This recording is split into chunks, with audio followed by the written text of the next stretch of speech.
वट सावित्री व्रत कथा। भद्र देश के एक राजा थे जिनका नाम अश्वपति था। भद्र देश के राजा अश्वपति की कोई संतान नहीं थी। उन्होंने संतान प्राप्ति के लिए मंत्रोच्चारण के साथ प्रतिदिन 1,00,000 आहुतियाँ दी। 18 वर्षों तक ऐसा करते रहे। इसके बाद सावित्री देवी ने प्रकट होकर वर दिया कि राजन, तुझे एक तेजस्वी कन्या पैदा होगी। सावित्री देवी की कृपा से जन्म लेने के कारण कन्या का नाम सावित्री रखा गया।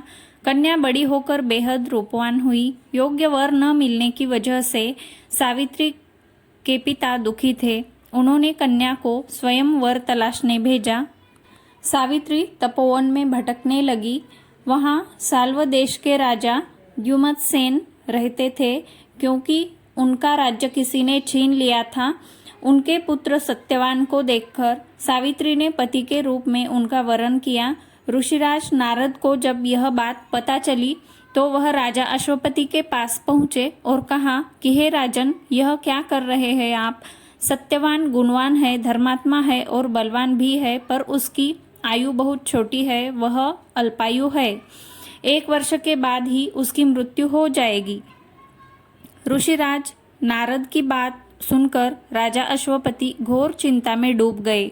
सावित्री ने उनसे कारण पूछा तो राजा ने कहा, पुत्री, तुमने जिस राजकुमार को अपने वर के रूप में चुना है वह अल्पायु है। तुम्हें किसी और को अपना जीवन साथी बनाना चाहिए। इस पर सावित्री ने कहा कि पिताजी, आर्य कन्याएं अपने पति का एक बार ही वरण करती है, राजा एक बार ही आज्ञा देता है और पंडित एक बार ही प्रतिज्ञा करते हैं और कन्यादान भी एक बार ही किया जाता है। सावित्री हट करने लगी और बोली, मैं सत्यवान से ही विवाह करूंगी। राजा अश्वपति ने सावित्री का विवाह सत्यवान से कर दिया। सावित्री अपने ससुराल पहुंचते ही सास ससुर की सेवा करने लगी। समय बीतता चला गया। नारद मुनि ने सावित्री को पहले ही सत्यवान की मृत्यु के दिन के बारे में बता दिया था।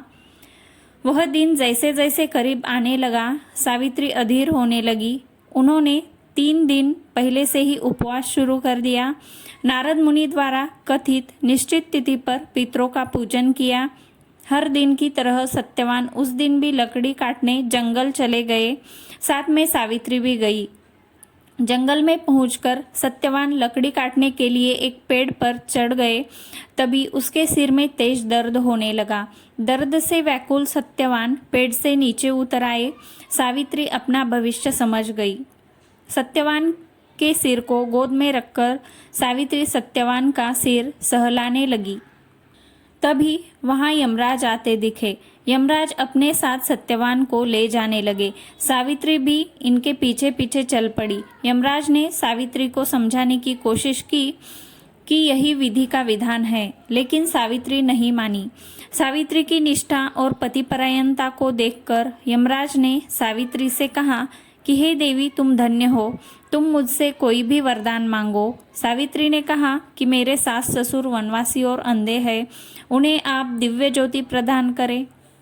यमराज ने कहा, ऐसा ही होगा, जाओ अब लौट जाओ। लेकिन सावित्री अपने पति सत्यवान के पीछे पीछे चलती रही। यमराज ने कहा, देवी तुम वापस जाओ। सावित्री ने कहा, भगवान, मुझे अपने पतिदेव के पीछे पीछे चलने में कोई परेशानी नहीं है। पति के पीछे चलना मेरा कर्तव्य है। यह सुनकर उन्होंने फिर से उन्हें एक और वर मांगने के लिए कहा। सावित्री बोली, हमारे ससुर का राज्य छीन गया है, उसे पुनः वापस दिला दो। यमराज ने सावित्री को यह भी वरदान दे दिया और कहा, अब तुम लौट जाओ। लेकिन सावित्री पीछे पीछे चलती रही। यमराज ने सावित्री को तीसरा वरदान मांगने को कहा।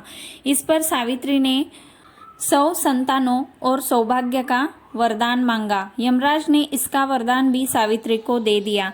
सावित्री ने यमराज से कहा कि प्रभु, मैं एक पतिव्रता पत्नी हूँ और आपने मुझे पुत्रवती होने का आशीर्वाद दिया है। यह सुनकर यमराज को सत्यवान के प्राण छोड़ने पड़े।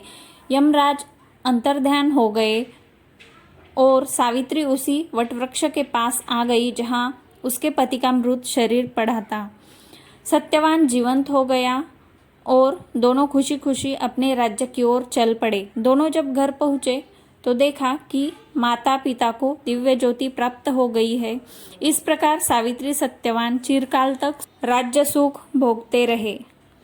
जिन महिलाओं ने वट सावित्री का व्रत रखा है उन्हें ये कथा अवश्य पढ़नी या फिर सुननी चाहिए। अगर आपको मेरा वीडियो अच्छा लगा हो तो सब्सक्राइब करिए, शेयर कीजिए। आप सभी को मेरी तरफ से वट सावित्री व्रत की हार्दिक शुभकामनाएं। धन्यवाद।